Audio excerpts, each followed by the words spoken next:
Welcome back to Window on Well Street, a program that shares information about delayed food sensitivities. Sensitivities that may cause symptoms like headaches, IBS, chronic fatigue, stress, and even ADD or ADHD, to mention a few.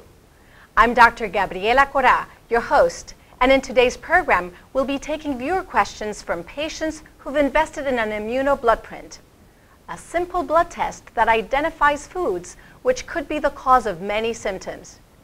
My guest today is Dr. Steven Lemberg. Dr. Lemberg, welcome. Thank you. I would love for you to share a little bit about your background and experience. Thank you. I am a 1978 graduate of Columbia University's College of Physicians and Surgeons, and I did my training in Cedars-Sinai Medical Center in Los Angeles. I've had a lifelong interest in preventive medicine, and I've had the pleasure of being affiliated with Immunolaboratories for many years as their consultant. Wonderful background, Dr. Lemberg. We have a caller. Let's listen to that question.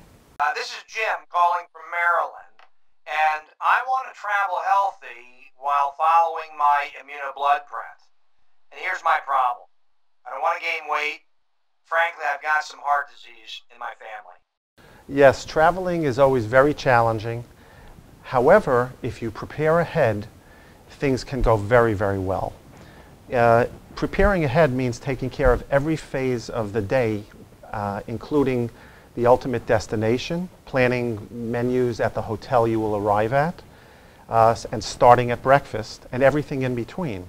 So let's go from breakfast. This person knows that they're going to travel. What can they do that very same day that they're going to be traveling? Well, typically it's breakfast like a king, lunch like a prince, and dinner like a pauper. A good breakfast, and then the packing is very important. Packing foods that are very portable and easily obtained, whether you're driving or in an airplane, and alternatives to the unhealthy snacks that the plane may offer you. Let's backtrack a bit. You know, I've prepared everything and I left my beautiful package on my kitchen counter. I'm rushing to the airport, I arrive, and I have nothing with me. What can I do? I think that's happened to me as well.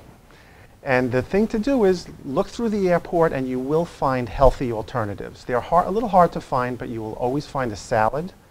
You can find fruit salad as well, sandwiches with turkey or chicken, and you can make do with the healthy foods that are available in the airport. And how much should we eat? You know, sometimes we feel like we have to stuff ourselves before a trip. What would you suggest? I would suggest the opposite. We really, since you ate a good breakfast and presumably a good lunch, if you're traveling in the evening, you don't need very much. When we travel, we burn very few calories. So because you're so inactive, I would use this as the time to rehydrate yourself and drink plenty of water. So while we have this hectic schedule, we travel, now we arrive, what should the differences in our diet be, whether we travel or we stay here and continue to work? Well, we try not to make a great distinction between how we eat when we travel, how we eat during the holidays, and how we eat every day. It should be pretty much a stable, consistent, healthy diet, and occasionally giving in to those foods that are not permissible. That's great advice. We've got Dr. Mikel Parsons standing by with some alternative food ideas. Dr. Parsons, any ideas for our caller? Dr. Lemberg, Dr. Cora, I too am a frequent traveler and I am faced with a lot of food travel issues. Whether you have food allergies, if you're dealing with diabetes, or you're trying to balance your weight, maybe you're having some digestive problems, it's much easier on your body during that stressful travel time to be prepared with some things that are safe for you to eat. For example, one of my quick things that I like to do ahead of time, which is a good source of protein, is hard boil some eggs. I shell them at home, put them in a Ziploc bag, good to go. They're a good source of protein and they're going to get you through that stressful day. A more fun treat is an apple, and with that apple I quarter it at home, take the seeds out, then I'll add in some nut butter. There are a lot of different types of nut butters. Cashew butter is one of my favorites, but there's macadamia, pecan, almond, and you put the nut butter on the apple, put the apple back together again, and then use wax paper to wrap it up, put it in a Ziploc bag, and you're good to go. And you could actually pre-prepare 1 or 2 of those. It also prevents the apple from turning, you know, that yucky kind of color when it's exposed to air. Another fun travel tip, which is great for people who might be having blood sugar control problems or maybe some digestive issues, are the Mrs. May's nuts. As long as you don't have a nut allergy, these are amazing.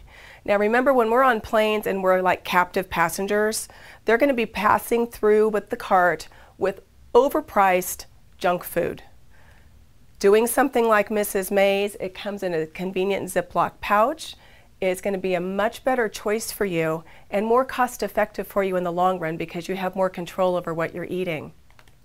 If you want something smaller in size that fits in your purse or briefcase, doing something like a protein-based bar is going to be fast, easy, convenient. You can get a lot of these in your bag. Make sure when you're looking at your bars that they do have protein. You don't want to grab something that's just all carbohydrate. It's the protein part that helps you balance your blood sugar. If you're needing a little something more than that, especially if it's for a long trip, then you can think about doing a shake. Now, shakes come in a lot of different flavors, a lot of different protein bases.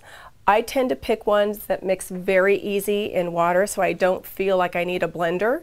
And I look for a shaker cup such as this that has a little ball inside that when you shake it, it mixes beautifully. And water is always available on flights or in the airport. So now you know my secrets to my travel foods, and good luck, safe travels. Thanks, Dr. Mikkel Parsons, and to you, Dr. Stephen Lemberg. My pleasure. We'll continue with Window on Well Street after the break, but may I encourage those of you watching who may have a family member, friend, or coworker experiencing similar health issues to forward the link below to them. And if you haven't had your immunobloodprint, please learn more and get yourself tested. Remember, there's a hidden link between what you eat and how you feel. I'm Dr. Gabriela Cora, and we'll be right back.